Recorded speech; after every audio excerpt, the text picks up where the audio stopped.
Rhythm games are really fun, and unless you count PowerPoint Osu, I've never actually made one before. So this 72-hour game jam with the limitation everything is tied to the rhythm is the perfect opportunity for me to make one. It's just, I don't have 72 hours. I only have about 14 hours of time split over 2 days that I can actually work on the game, so I better get started. For this game, I could of course go for a traditional rhythm game concept like where you have to push buttons when notes hit a line, but I want to make something a little more unique. I did some brainstorming and eventually got this idea, where you're this circle which moves around this grid. Different notes will pop up and you'll have to move to them at the right time in the rhythm of the song. I don't know if it'll even work as a rhythm game, but hey, sometimes it's good to try something new and well, yeah. The most important part of a rhythm game is to ensure that everything is in sync with the music and its rhythm. So I started by creating a system that tracks the song, its progress and beats. It was a bit of a challenge. I definitely didn't copy and paste most of it, but I found some cool music to test it with and I finally had something that worked. As you can see, this number increases by 1 every beat. Now that I have this basis, I can start working on what will actually be played. But while I'm making this background grid, I think we need to address the elephant in the room. It's been 4 months since I last uploaded, which is sort of a long time. And it's not because I've been busy, I've just been lazy. I've tried to make games videos, but every time I do, I just seem to give up as soon as I face any difficult challenges. I just haven't felt the same level of motivation and fun that I used to have. That's the real reason I'm doing this game jam. By giving myself motivation to actually complete the game with a deadline and getting rated afterwards, I'm hoping to genuinely have fun making this rhythm game and regain my passion for game development. We'll see if it works. With this new goal to regain my excitement, I made this background made up of a few radial gradients. I added this circle to be the player, and then worked on making the animation that will play on a note while it's appearing. I also gave the player some grid movement, allowing you to instantly snap to a spot that is next to you using WASD or arrow keys.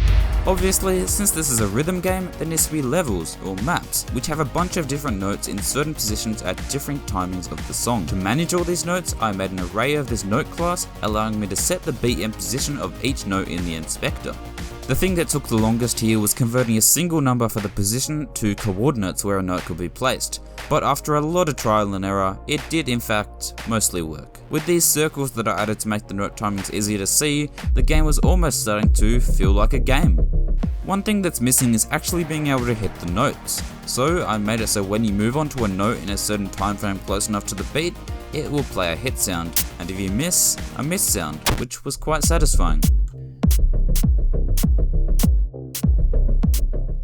With this main system now in place, I decided to start mapping a song. I just used the same music I'd found before and started entering notes into this array. This was a pain to do though, as I had to replay the whole song every time I wanted to test it, and it's hard to recognize and line up what beat is what in the song. To help a little bit with this, I added a variable which lets me choose what time I start the song from, and this definitely made it a little bit easier to test later notes. After like an hour of mapping these notes, I had finished it, and it was really fun to play.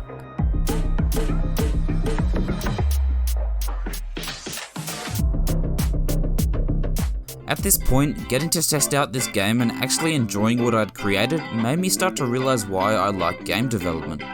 The satisfaction of having fun playing something you made yourself is what's so special about it, and this just made me want to continue working on this game even more. Now, even though there is a hit sound for if you hit notes, there's no way to see if you hit it pretty much perfect or if you only just barely hit it in time, so I'm going to add some pop-up text which appears depending how well on time you hit a note. I also added a score at the bottom left, a lose screen, and a win screen which shows your score and its percentage out of the total possible score. Finally, I made a simple menu screen with a song select and the title Pulse Here, added some post-processing, and my time for day 1 was up. As I woke up, I thought about the game that I was making. I started to question whether it would even be fun for anyone else. Would it even be worth finishing when I could just play games or something instead? Luckily, I was able to get over this, and I did manage to get the motivation to keep working on it. I started off the day by polishing up the menu a bit and working on some scene transitions, which took way longer than they needed to. My next step was to make a second song, with hopefully much better mapping and a little bit more difficulty. So I found another non-copyright song, this time with a very different vibe, and well, spent a few hours timing notes to it. This one has a lot more unique patterns and rhythms rather than just staying on the beat like the other one mostly did. After this, I added a few more final touches of polish, like these things showing how many perfects and stuff you hit, and well, the game is actually finished. I then just spent a few hours trying to export the game to WebGL for itch.io, which created a lot of bugs, but eventually I was able to submit the game to the jam. Having fun making this project has really upped my motivation for making games, and is definitely going to inspire me to produce more in the future and hopefully more videos. Now about the rhythm game. 1 week later, and after a couple people rated it, it ended up placing 14th out of 83 entries, which is not too bad. Also, let me know in the comments if I should continue working on this game and make some much needed improvements, more songs and a level editor.